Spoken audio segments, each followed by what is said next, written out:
anaknya nggak mikir, orang tuanya mikir. Jadi sebenarnya yang berakhlak anaknya atau orang tuanya? Anaknya udah berakhlak, orang tuanya nggak ada akhlak. Jadi anak itu adalah cerminan orang tua. Apa makna anak itu cerminan orang tua? Kita kalau bercermin, bagaimana wajah kita, begitulah yang terlihat di cermin. Jadi kalau ada orang heran, saya kok hitam sekali ya Pak Ustadz? Ya itu aslinya. Gak mungkin wajah kamu hitam di situ glowing. Itu kacanya kaca apa? Kaca paling jujur. Walaupun kadang kaca nggak jujur, telinga kanan terlihat di sebelah kiri. Makanya kalau kita dipoto dengan mirror, kaca, kita selalu kena fitnah. Ustadz kok minum tangan kiri? Ini selfie bodoh. Ustadz ini kasar sekali ngomong. At-takabbur lil mutakabbir sodakoh. Kasar pada orang yang kasar sodakoh. Nah, jadi kalau kita sudah paham, nggak usah latah pakai etika. Kalaupun mau pakai etika, Islamic etik, Islamic morality, moral, etika, akhlak, ketiga-tiganya terkait dengan perilaku, tindak tanduk, sikap, perbuatan manusia. Bedanya, kalau moral dan etika buatan manusia. Boleh jadi kita dianggap tidak beretika di Mesir, tapi di tempat kita orang Mesir boleh jadi dianggap tidak beretika. Contohnya, ketika masih anak baru di Mesir, nunggu bis lama berdiri, capek berdiri jongkok, datang anak-anak lama, jangan jongkok, berdiri. Kenapa? Di sini pantang jongkok, jongkok tuh Oh gitu ya, iya. Jadi kalau mau berdiri atau duduk di trotoar, anak Indonesia. Nanti kalau ke Kairo kelihatan yang duduk di trotoar itu anak Indonesia. Kalau naik taksi itu anak Malaysia. Gak usah kita lanjutkan cerita penderitaan ini.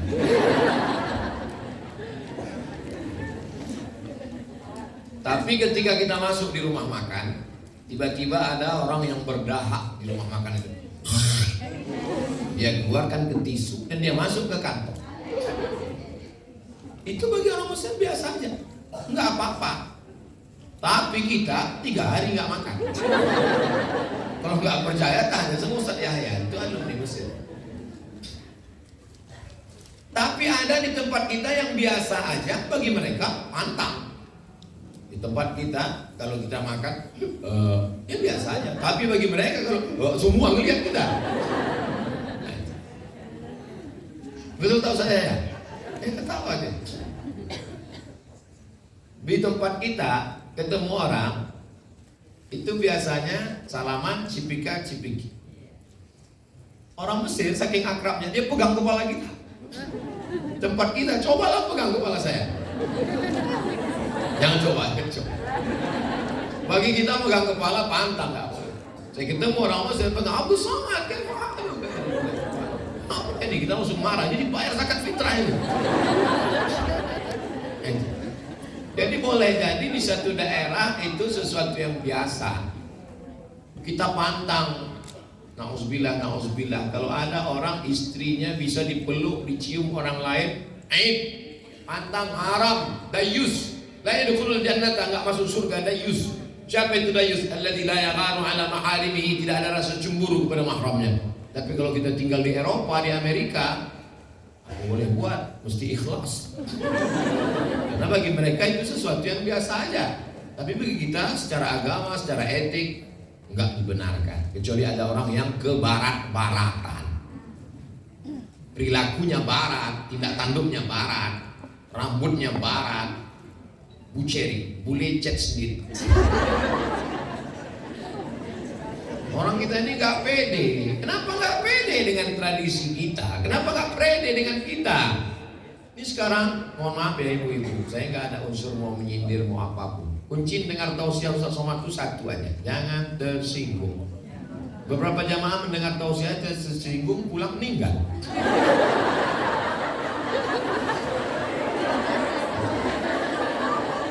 Cuman kita kadang kalau kita lagi dengar ceramah, Seolah-olah penceramah itu ngatain kita gitu. Ustaz kok tahu? Saya sering juga dengar ceramah begitu. Loh kok dia tahu masalahku ya? Padahal Ustaz itu nggak tahu, Ustaz itu ngomong aja, kebetulan kena. Masalah perempuan yang pakai skincare.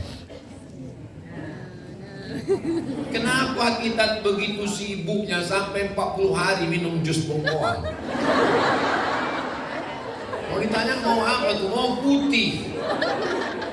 Sampai itu merkuri dioleskan ke wajah. Berapa banyak yang jadi korban? Hanya ingin mau putih. Padahal orang barat beli tiket pesawat, sewa hotel, booking, pergi ke Bali, berjemur di Pantai Kuta biar supaya hitam. Kita belum berjemur udah. Kenapa kita musuh? Jadi saya insya Allah sampai mati nggak akan peduli masalah glowing ini. Inilah saya apa adanya. Sama macam yang dipoto. Ini agak diedit dikit. Yang aslinya lebih keren dari ini. Nah, kenapa Ustaz Somad itu kalau tausiah lampunya mesti terang? Ini kan direkam. Ini nanti diupload. Kalau lampunya nggak terang, orang nonton dilihatnya, oh ini Ustaz sesat bukan hitam. Apa maknanya? Bahwa etika, moral, akhlak terkait dengan perbuatan, tindak tanduk, sikap manusia dalam kesehariannya. Apa efek dari belajar online selama 2 tahun akibat COVID-19 yang kabarnya akan datang lagi membawa saudaranya COVID-22, 21, 22. Anak-anak pakai jilbab, pakai baju gamis, tapi pakai celana pendek. Kenapa? Karena dia hanya mementingkan wajahnya. STM, store muka. Efek. Apa efek dari komunikasi tulisan WhatsApp? Anak-anak tidak lagi punya basa-basi. Kamu sekolah di mana? Di sana. Kelas berapa? Kelas 3. Kita dulu diajarkan ada intonasi. Kamu sekolah di mana? Di sana Pak, di sana Bu, di sana di sana Nek. Ada intonasi. Sekarang kita bicara seperti bicara sama Google. Google itu intonasinya mau marah, mau senang sama aja. Anda sedang berada di ujung dekat kuburan. Jangan belok kiri, ada janda.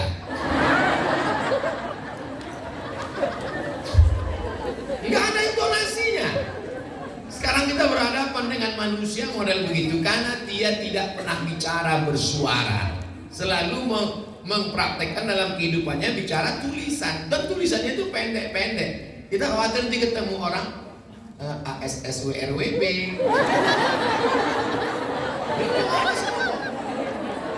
Kita kembali ke zaman Firaun. Bagaimana zaman Firaun? Di zaman Firaun orang tidak lagi menulis A, B, C, D, E, F, G, alif, bata, sajim, hakho, tapi kembali kepada simbol. Coba lihat huruf hieroglif. Huruf hieroglif simbol. Sekarang semuanya simbol. Senang, susah, motion. Enggak usah. Artinya apa? Kita sekarang sampai pada simpelisasi, sangat simpel sampai pada komunikasi. Padahal kita diajarkan berbudi bahasa, sopan santun, tata krama. Ada kalimat-kalimat yang lembut, tidak menyakiti hati perasaan orang. Jadi mau dibawa kemana hubungan kita ini? Membangun akhlakul karimah. Di mana dulu? Di rumah. Kenapa di rumah? Karena asalnya memang baiti. Rumah itu disebut dengan bait, diambil dari kata bata yabitu, artinya tidur di waktu malam. Jadi kalau ada orang tidak pernah tidur malam di rumahnya, berarti rumahnya bukan bait. Dia tidur di mana? Di hotel terus. Saya kalau tausiah maunya tidur di pondok, di rumah jamaah. Kenapa Ustaz gak mau di hotel? Kita udah pakai peci, pakai baju koko, pakai sorban, pakai sarung, masuk ke lift, sampai di dalam ketemu sama orang bajunya belum selesai dijahit, resleting belum dipasang. Gak mungkin saya tausiah di lift itu. Ya ayyuhalladzina kafaru.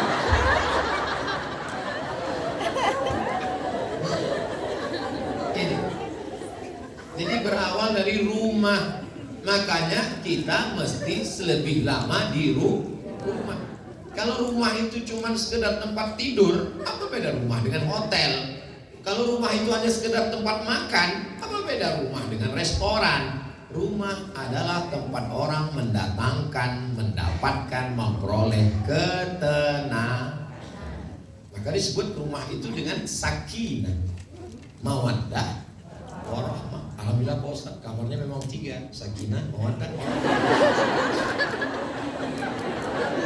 Bapak tawa lepas, ibu tawanya tertahan.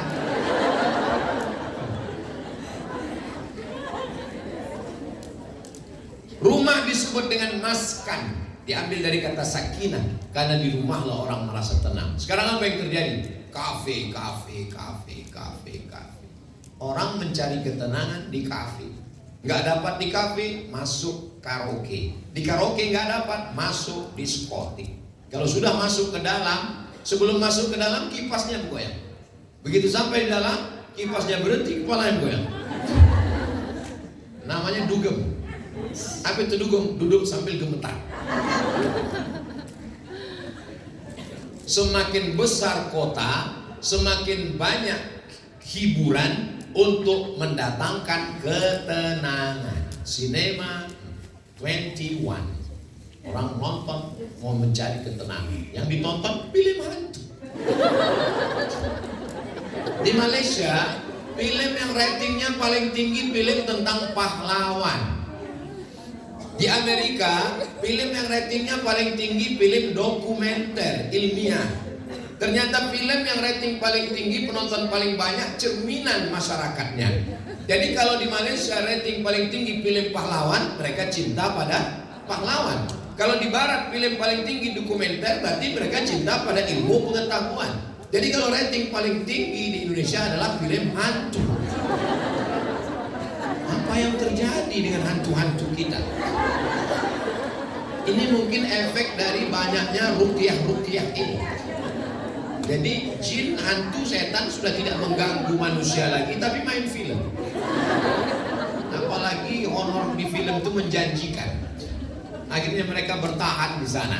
Dari mulai yang gagah perkasa, genderuwo, sundel bolong, nyeblorong, sampai yang udah nggak bisa jalan lagi, suster ngesot.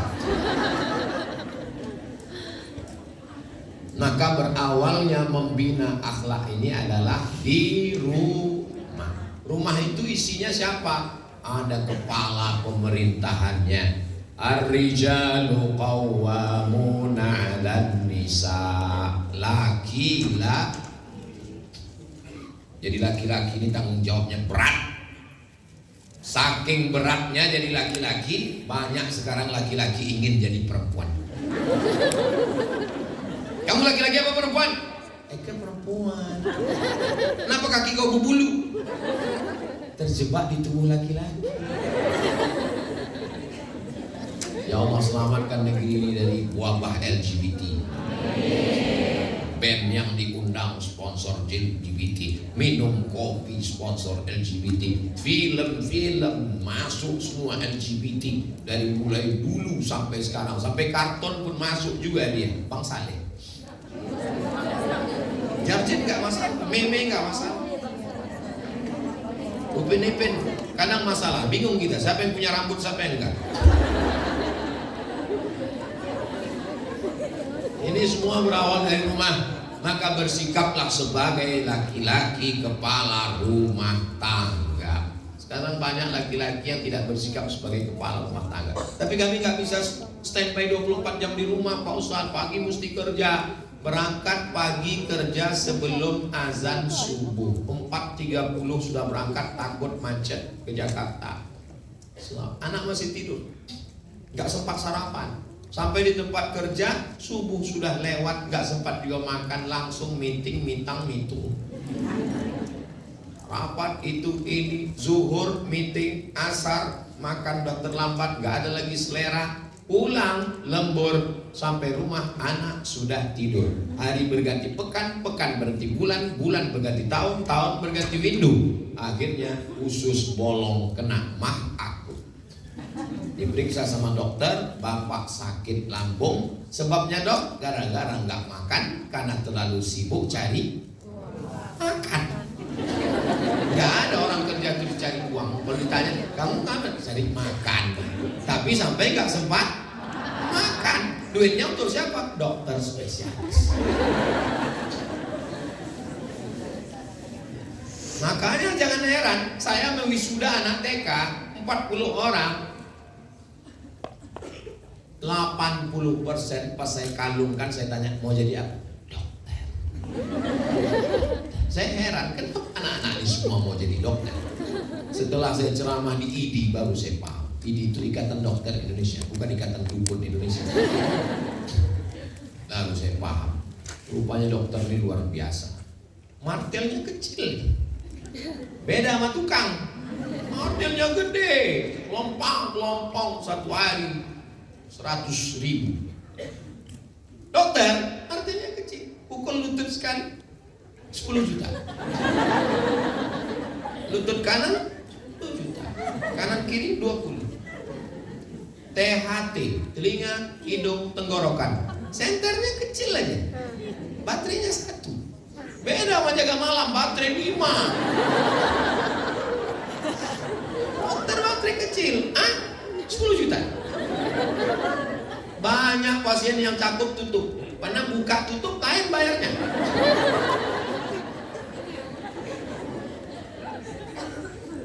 Uang ini mau dibawa kemana?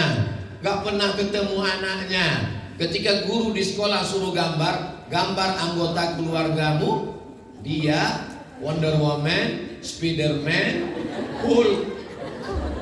Ibunya mana? Catwoman. Dia kehilangan tokoh di rumah. Saya dikirim video, anaknya pulang sekolah, si ibu sudah melambaikan tangan mau meluk anaknya. Anaknya bukan ke pelukannya, lari ke pelukan pembantu. Ada yang lebih mengerikan lagi, suaminya pulang ke pembantu juga.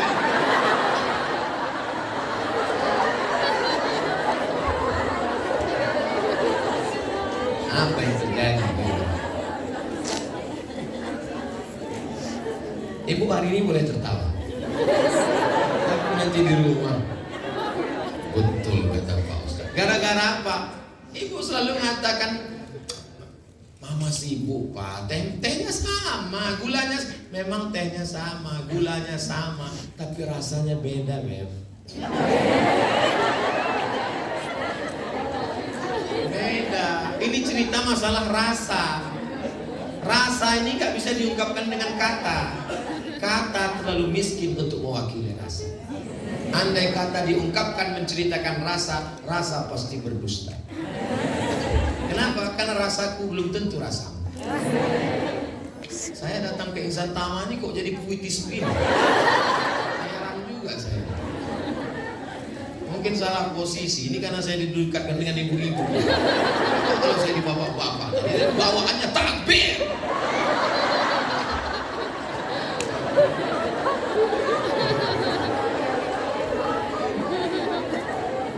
Jadi bagaimana kita di rumah? Berangkat pagi, masuk kantor jam 8, 9, 10, 11, 12. Makan siang, sholat, istirahat, 1, 2, 3, 4, 8 jam dengan suami orang. 8 jam dengan suami orang, 8 jam dengan istri orang. Pulang sampai rumah jam 8 malam. 9, 10, 11, cuman 3 jam dengan suami sendiri. Itu pun dipotong dengan update status. Potong scroll. Nggak tahu tahap yang dilihat. Dulu orang lihat YouTube, sekarang YouTube nggak dilihat lagi. Yang dilihat orang apa? Dulu orang lihat status FB, sekarang status nggak dilihat lagi. Yang dilihat orang sekarang scroll. Mau dibawa kemana dunia ini? Hubungan Di depan suami orang rapi, bersih, wangi, cantik. Di depan suami sendiri.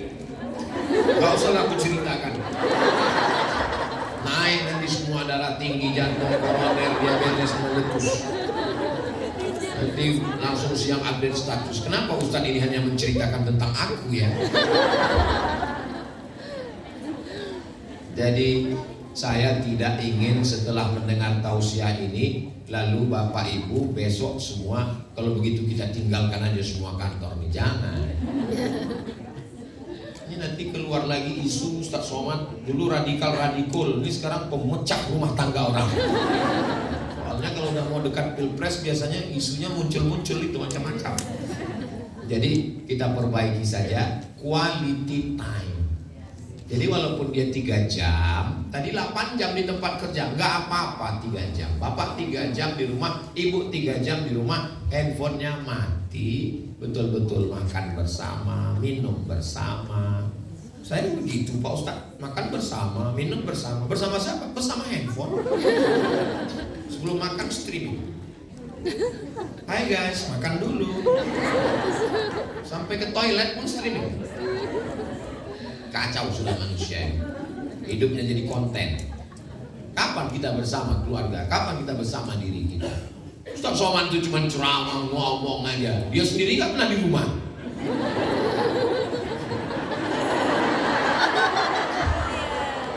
Aku tahu apa yang ada di hatimu.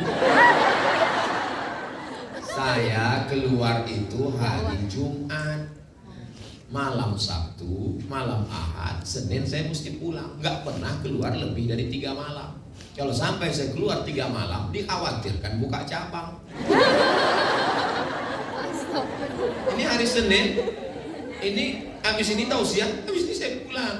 Di rumah saya malam Selasa, malam Rabu, malam Kamis, malam Jumat.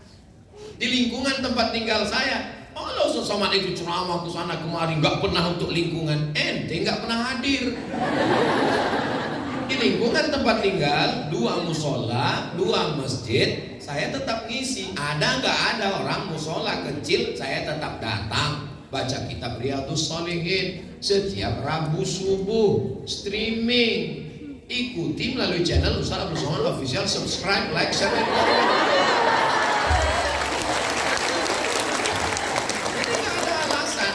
Dengan santri setiap subuh Selasa, subuh Kamis, subuh Jumat saya membacakan kitab Jalaluddin Al-Mahalli dan Imam Jalaluddin As-Suyuti tafsir Jalalain.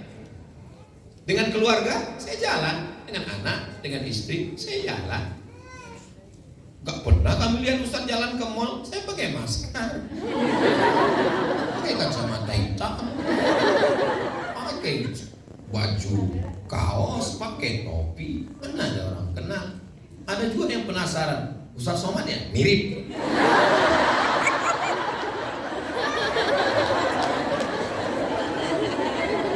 Oh enggak, ini Ustaz enggak. Ngejar sampai ke parkir. Entok kaca, Ustaz, saya penasaran. Dari mana kamu tahu Ustaz saya udah pakai ini? Dari cincinnya. Memang jamaahnya tajam.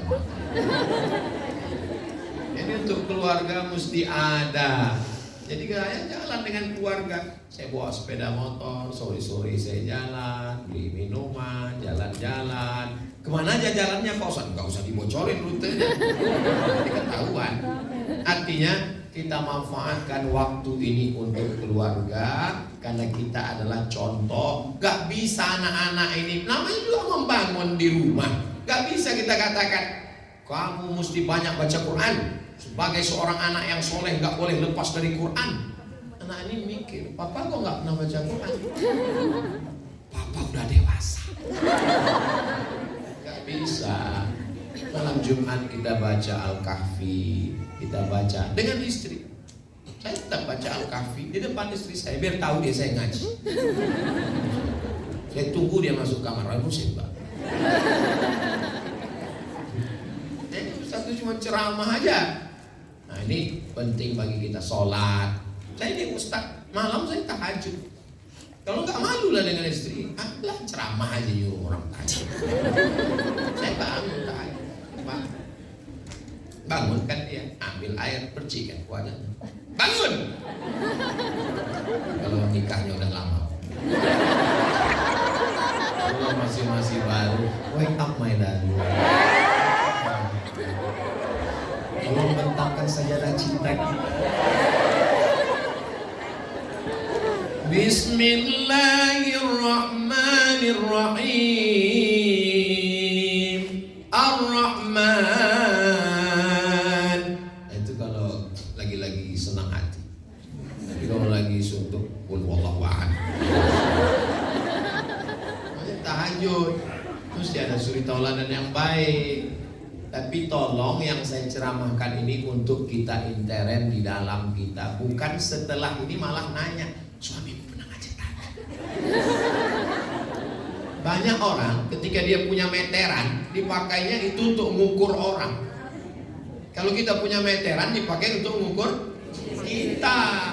Kita setelah pulang ini, kita yang laki-laki, oh kalau gitu malam ini, bukan malah nanya teman, kamu pernah? Enggak, berarti aku ada kawan.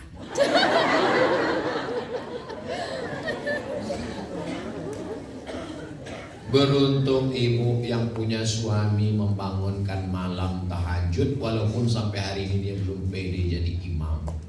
Bangkitkan semangatnya, jangan buat dia down. Alah kamu dari nikah sampai sekarang alatnya kulhu terus. Bahagiakan dia. Mohon maaf ya ma, aku nggak bisa ngapal banyak ayat. Kulhu terus. Innaha la ta'dilu sulusal Quran. Satu kulhu itu sama dengan sepertiga Al-Quran. Papa baca 3 kali seolah-olah kita udah khatam Quran. Enggak ada suami sehebat papa di rumah ini. Dulu Pak, banyak yang minang aku, tapi kamulah satu-satunya yang dipilih. Dan itulah takdir terjelekku Pak.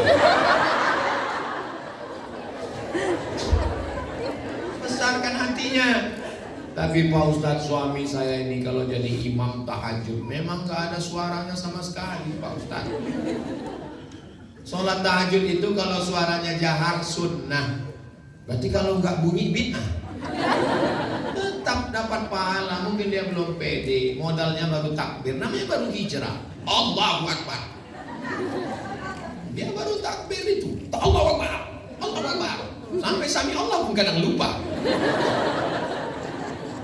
Bangkit pun Allahu Akbar.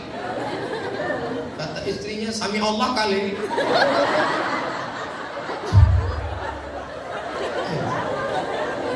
Ibu udah punya suami mau bangun malam tahajud itu sudah alhamdulillah. Kasih dia semangat, beri dia. Lama-lama bunyi juga tuh nanti. Lama-lama bunyi dia. Dengarkan baca Al-Fatihah, beri dia semangat. Lalu kemudian dari hal yang simple, yang sederhana, makan pakai tangan kanan. Jangan sampai anak-anak ini confused, bingung dia. Di Insan Tama diajarkan, idza akala ahadukum falyakul biyamini. Kalau kamu makanlah pakai tangan kanan. Wa idza syariba ahadukum falyashrab biyamini. Kalau minumlah pakai tangan kanan. Di anna syaitana yakulu bishimali, karena setan makan pakai tangan kiri. Wa yashrabu bishimali, minum pakai tangan kiri. Pas dia pulang ke rumah, dilihatnya bapaknya makan pakai tangan kiri. Inilah setan itu. Jadi dari hal yang kecil, la yashrabanna ahadukum qa'iman. Janganlah kamu minum berdiri. Di sekolah dia diajarkan jangan minum berdiri. Tiba-tiba dia di rumah dilihat bapaknya bukan minum berdiri, berlari. Hal-hal simpel dan sederhana. Makanya saya di beberapa sekolah, Ustadz bisa ngaji untuk anak-anak. Anak-anak cukup bapak ibu guru aja.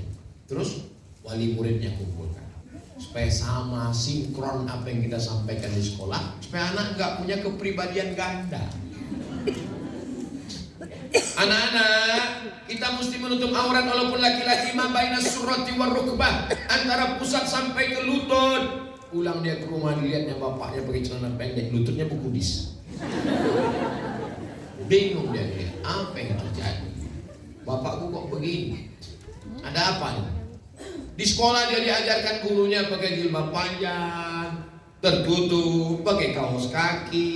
Di rumah dilihatnya maknya, you can see, you kamu can bisa see, melihat. You can see sampean iso delok bojone aku. Bagaimana ini? Maka dari hal-hal kecil, dari menutup aurat, maka Allah bisa karena biasa. Kalau dibiasakan dari tutur kata, sopan santun. Saya ini pendidikan pertama yang membentuk diri saya adalah di rumah. Saya keluarga nggak banyak. Saya anak pertama laki-laki. Adik saya juga laki-laki. Tapi ibu saya mendidik saya. Ibu saya tidak profesor doktor. Ibu saya bukan ustazah. Dia perempuan biasa. Tapi dia mendidik saya. Allahu Akbar, Masya Allah, Tabarakallah. Mudah-mudahan Allah mengampuni segala silap salah. Dimanapun saya ceramah, pahalanya insya Allah mengalir ke makam. Kau tak punya saudara perempuan, aku sudah tua. Jadi cara melipat baju begini. Baju putih itu kau gosok pakai sabun telepon. Tahu itu sabun telepon? Ya, sabun telepon, habis itu jemur. Jangan sampai kering. Jemur, sesudah panas kucek-kucek biar supaya putih dakinya lepas. Malu kita kalau sekolah nanti kau tak kemana jauh dari aku, baju kau kotor. Kalau nggak ada setrika, baju jangan kau peras, kau pukul-pukul.